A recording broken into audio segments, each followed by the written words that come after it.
Now, one of the first things that we're going to look at and work out is your rebooking percentage. Now, why do you think rebooking would be so important? Yes, because rebooking means bums on seats. If you don't have your appointment book full of bookings, you don't have a business. So it's really important to get those rebookings when the clients are coming in. So how do we calculate the rebooking percentage? There's two ways that you need to calculate the rebooking. The first way is the business as a whole. If you're a sole proprietor, then it's one and the same. But if you've got a team of 3, 4, 10, 20 team members, you need to calculate the rebooking rate for every individual team member that you have. And then, of course, you need to calculate the business as a whole for its rebooking rate. Okay, now there's easy ways to do this. If you've got a really good point of sale system, you hit a button and you run a report. And you can run reports for the entire business and you can run individual reports as well. But you need to know how you do calculate this. So, for example, let's say we've got Sally. And Sally for the week has seen 40 clients over the week.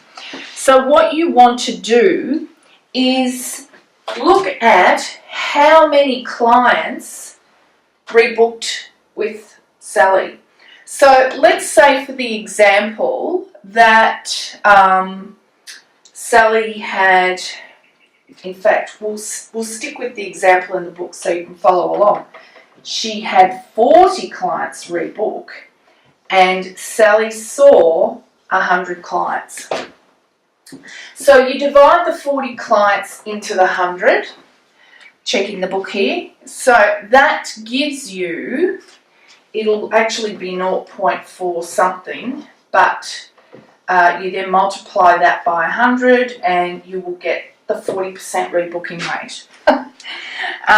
So you basically calculate by how many clients each team member has seen individually, how many of those rebooked, and multiply that. That will give you that percentage. Now, here's where it becomes important and really, really telling on how you can do a quick assessment of how your business is travelling. So let's say, for example, Sally has a rebooking rate of 40%. She's seen 100 clients for the week. Only 40 of them have rebooked. Is that good? Show of hands, who thinks that that is really good? Okay, show of hands, who thinks that's mediocre? Yeah? Okay. It's actually, I wouldn't say it's great, and you've got to take things into account. Like, is Sally straight out of beauty school, or is Sally someone who's been doing this for 10 years? If Sally's been doing this for 10 years, that's terrible. If Sally's just come out of beauty school, that's pretty bloody good. Okay, so there are other elements to take into account when you're looking at this. But honestly, I would want every team member in your business to be striving for 70% and above. That's the sweet spot, if you like, that you should be aiming for with your rebookings in your business. Okay, so now how do we get people to rebook? Is there a magic formula? Well, there's various different ways that you can go about it. I'll tell you how to not go about it, and then I'll give you an alternative way to go about it. So what you don't want to be doing, which I see a lot of salon, clinic and spa owners do, is the therapist brings the client out to reception and looks at them and says, and would you like to rebook? Come back and see me in a couple of weeks. What do you think that the clients are saying? It's no, because it's a yes, no. It's a closed question. And 9 times out of 10, they're like, oh, let me think about it. I don't know what I'm doing. So no, I'll just leave that. Okay, this is why you get a low rebooking rate. Okay, because there's a number of things that are at play when you're saying to your client, would you like to rebook? You're not taking control of the situation. You are that client's trusted therapist. They need to know that you need to see them again.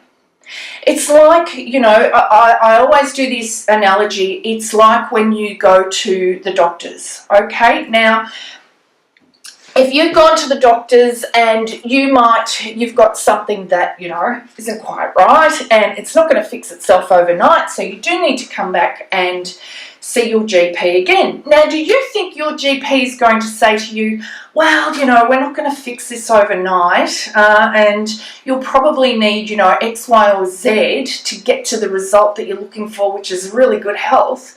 Do you want to come back and see me? You probably wouldn't have much faith in that person, would you? So what you want your doctor and your therapist is up there with doctors. That's how you should see yourselves. Okay, you are priority people in your client's world. So you have to act like that. You have to puff yourself up. You have to exude that confidence and authority with your clients. So when your clients come in to see you, they feel so comfortable. They know that they're in really good hands. They know that they're dealing with a professional.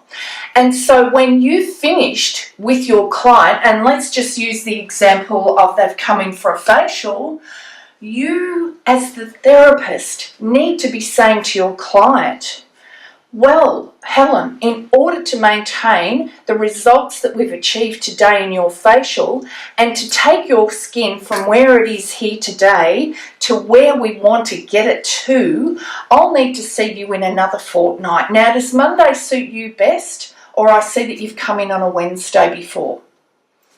It's not a closed question. It's Monday or Wednesday. So, who did I use? Helen would probably be saying, yes, Monday does suit me best. Right, morning or afternoon? Oh, mornings really suit me best. Terrific. Let me take you through to reception. You've pre-qualified your client for rebooking in the treatment room. You don't do it at reception, okay? So there's 2 ways you can do it. If you have a dedicated receptionist, you can hand off to the receptionist and you can say, Helen will need to come back and see me in 2 weeks on a Monday in the morning. Thanks. And say goodbye to Helen. Now, do you see the difference with, yeah, I know, right? So it's like, oh, would you like to rebook? It's like, I'm not taking control here. It's completely up to you. I'm in your hands.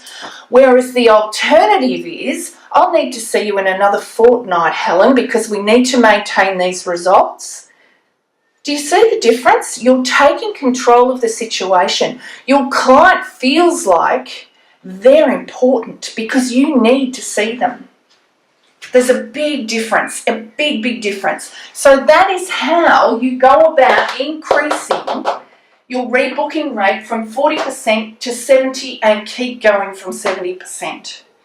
Okay, I've had salon owners just reword how they talk to their clients about obtaining those rebooking rates, and they've gone, some of them were down at 20%.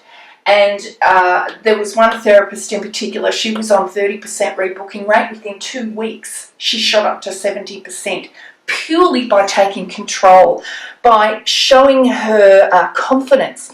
And this works through any form of body waxing, whatever it is you're doing. You usually need to maintain those results, okay? Or it's a journey, if it's skin, taking them from where they are to where they need to be. So that is one of the really key areas that you need to track and measure in your salon, clinic or spa, okay? And of course, why it's important is because if you can maintain 70% and above, you've got bookings coming up. Okay, you're not sitting there looking at these empty days going, what the heck am I going to do? Where is my money coming from? So this is a really important KPI that you need to focus on, you need to track and measure.